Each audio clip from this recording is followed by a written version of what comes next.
Topic po natin ang mga senyales, mga warning signs na meron tayong liver toxicity o nasisira yung atay natin.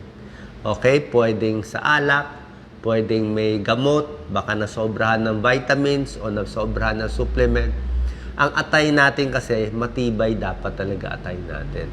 So matibay siya nagme-metabolize lahat ng mga chemical na pumapasok sa katawan natin. Kaya natin dapat yan. Okay? Merong mga pamamaga sa liver. Merong infectious. Ibig sabihin, hepatitis.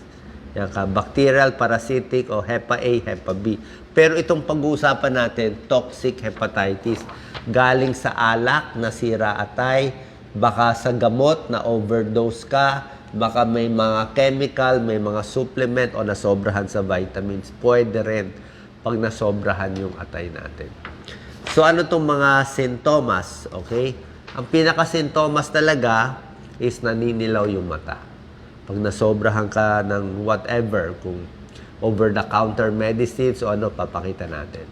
Number 2, sasakit sa may tiyan. Dito sa may kanan, right upper. Ito. Pag ito ang katawan, ito ang pusod, ito ang dibdib, right upper, kanan to baka nakabaliktad sa cellphone nyo. Kanan pataas, yan ang liver. Okay? Liver abscess, pati gallbladder, hepatitis nandyan. Pag gitna, ulcer. Pag sa may kanan, appendix. Dito, appendix sa may... Pag sa pantog, yan, UTI. So, nandito yan. Nandito ang atay at gallbladder. May mga rashes din minsan. Pag nasisira yung atay, may rashes. Itchy skin. Naiipon ng dumi sa katawan. Meron din mabilis masugat. Kasi nagloloko yung pro-time Yung pagbuo ng dugo. Yung atay din natin gumagawa niyan. Yung iba, pag nag-toxic hepatitis, liver toxicity, yan na. Nasusuka, sumusuka, walang gana kumain, nanghihina, nilalagnat, nanghihina, namamayat. Ito pang long term. Pag matagal nang nasisira yung atay, lumalaki na ang tiyan. Nagmamanas konti ang paa. Pag matagal na nasisira yung atay, namumula yung kamay. Tingnan nyo, ibang klaseng pamumula yan Liver yan palmar erythema. Pwedeng hepatitis, pwedeng liver cancer, basta may sira ang atay. Spider angioma sa may dibdib yan. Maliliit lang to. Pero pag diniin mo, nawawala. Tapos lumalabas ulit. So yan, healthy liver, fatty liver, liver fibrosis, komplikasyon, magsisirrhosis, tumitigas ang atay, magiging liver failure. So ano yung mga nakakasira? 8 ring bagay. May gamot. Okay? Kasi nga itong over-the-counter medicine, dapat naman walang kaso. Dapat naman okay lang itong mga over-the-counter. Kaya lang, dahil baka nasobrahan baka tinutuloy-tuloy natin itong paracetamol, ligtas paracetamol. Pero paano kung sinobrahan mo? Nagpa-paracetamol ka, umiinom ka ng alak, paano yun?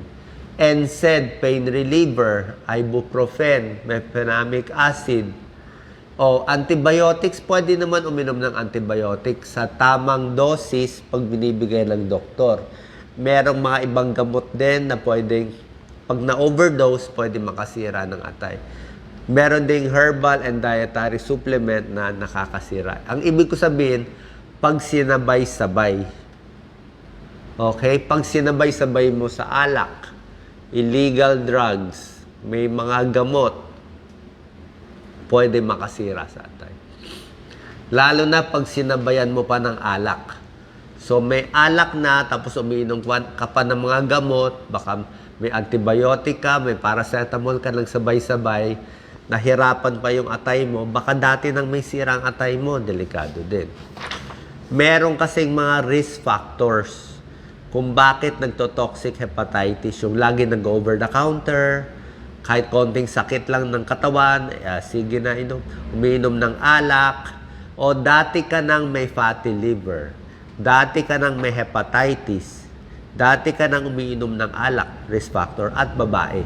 Pag babae daw, parang mas